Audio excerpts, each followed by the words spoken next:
Why does the Virgin Mary hold ancient goddess secrets? Here's something that might blow your mind. The Virgin Mary has more in common with pre-Christian goddesses than most churches want to admit. Think about it. She's called Queen of Heaven, Star of the Sea, Mother of God. But these exact same titles existed thousands of years before Christianity. In ancient Egypt, Isis was worshipped under those very names. In fact, if you placed a statue of Isis holding baby Horus next to an image of Mary holding baby Jesus, you'd struggle to tell them apart. Same pose, same symbolism, same maternal energy. So what's really going on here? The truth is, early Christianity didn't emerge in a vacuum. It grew in regions where goddess worship was everywhere. Temples to Isis lined the Mediterranean coast. People prayed to her for healing, protection, and miracles. She was the divine mother who understood human suffering because she'd experienced it herself. When her husband Osiris was murdered,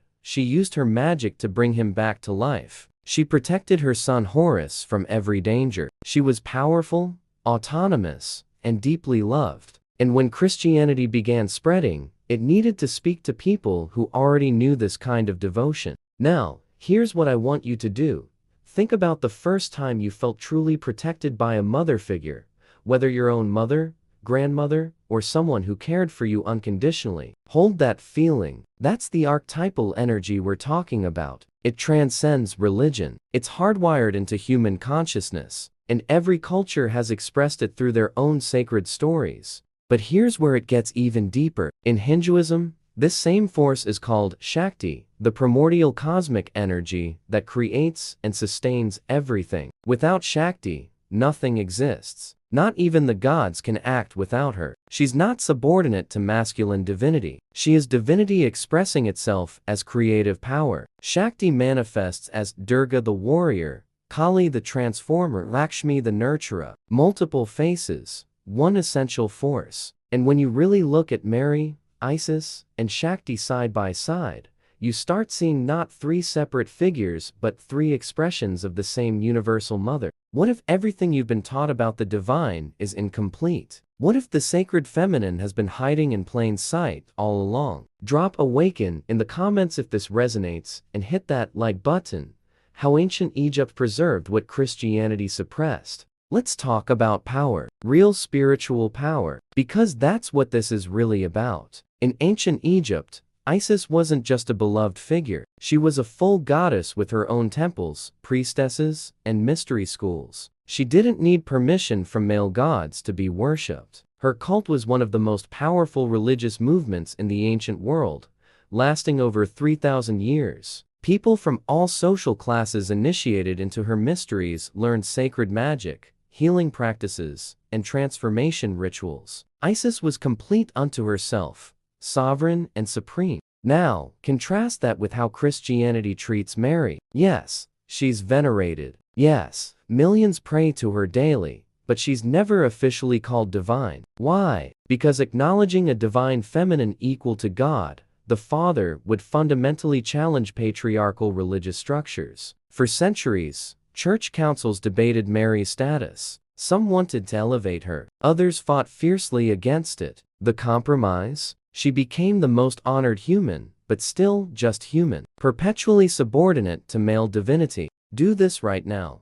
Grab your phone and search images of Isis and Mary side by side. Look at the iconography, the blue robes, the crown of stars, the crescent moon at their feet, the child in their arms. These aren't coincidences. These are deliberate continuities. When Christianity spread through Egypt, it absorbed and adapted local religious imagery. The people already knew how to worship a divine mother. Christianity simply gave her a new name and a new backstory, but the devotional energy remained the same. Meanwhile, in India, Shakti worship never had to hide or compromise. Hindu philosophy openly celebrates the feminine as the active principle of creation. Shiva without Shakti is consciousness without energy, potential without manifestation. They're equal partners in cosmic dance. Tantric traditions place Shakti at the absolute center of spiritual awakening, the famous Kundalini energy that rises through your chakras. That's Shakti. Enlightenment itself is described as union with the divine feminine power within you.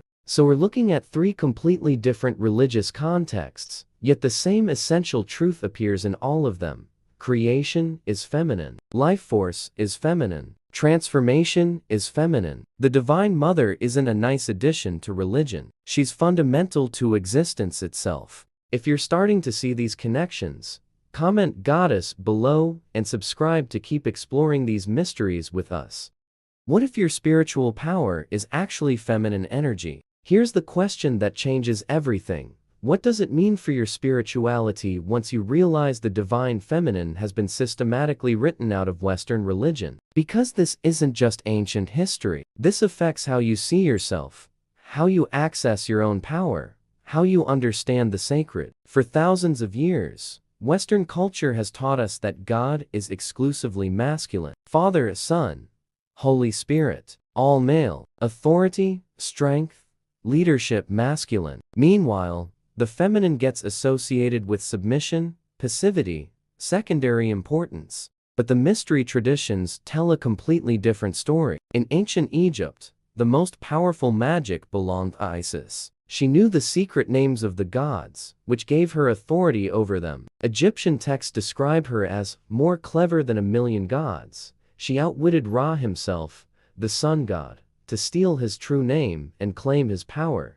This isn't a gentle, passive mother figure. This is a sorceress, a transformer, a cosmic force who bends reality to her will. Try this exercise. Stand up right now, plant your feet firmly on the ground, and place both hands on your lower abdomen. This is your power center, what yogic traditions call the sacral chakra. Breathe deeply into this space for 3 breaths. Feel the creative potential stored there. That's Shakti. That's the same energy ancient priestesses of Isis cultivated. That's the force Mary channels when she performs miracles in Catholic tradition. It's all the same power, and it lives in you. In Hinduism, Shakti takes fierce forms precisely because feminine energy isn't just about nurturing. Kali appears terrifying with her necklace of skulls and blood-red tongue because she represents the power to destroy illusions, cut through ego, and transform consciousness through radical truth. Durga rides a lion into battle against demons because feminine energy defends, fights, and conquers. These aren't metaphors. They're teachings about the full spectrum of divine feminine power that most Western religions have tried to erase or domesticate.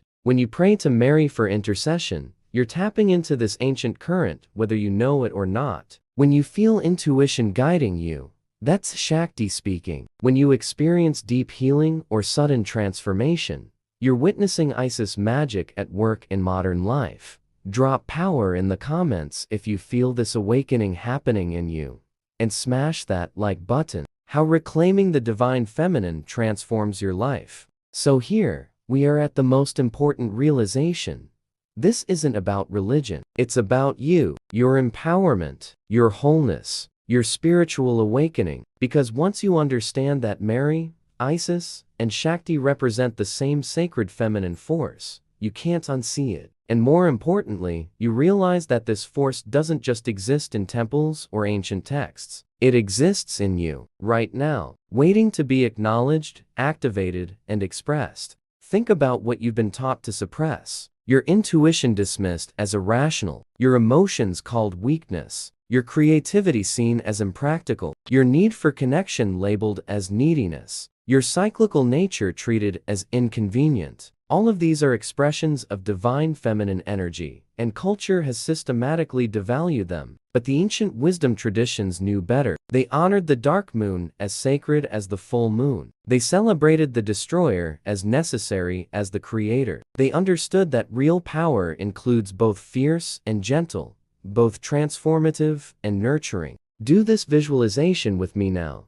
Close your eyes and imagine a brilliant light in the center of your chest. With each breath, this light grows stronger. See it as the combined essence of Mary's compassion, Isis's magic, and Shakti's creative force. Let it fill your entire body. Feel how this energy has always been with you, waiting for recognition. This is your birthright. This is your power awakening. The esoteric traditions across all religions have preserved this knowledge. Jewish Kabbalah speaks of Shekinah, God's feminine presence. Islamic Sufism venerates Fatima as the radiant divine mother. Gnostic Christianity worships Sophia, divine wisdom. Even Buddhism has Tara, the female Buddha of compassion and action. Every religion has a divine feminine face, even when the mainstream tradition tries to minimize her. Because she cannot be erased. She is life itself. When you start honoring this energy in yourself and others, everything shifts. You stop looking outside yourself for permission to be powerful. You trust your inner knowing. You embrace your full emotional range as sacred information. You recognize that nurturing, destroying, and transforming are all holy acts. You become whole. This journey into the mysteries of the sacred feminine continues, and you're now part of an ancient lineage of seekers who refuse to accept incomplete spiritual truths. Comment sacred below this video, subscribe for more revelations, and share this with someone ready to reclaim their divine feminine power.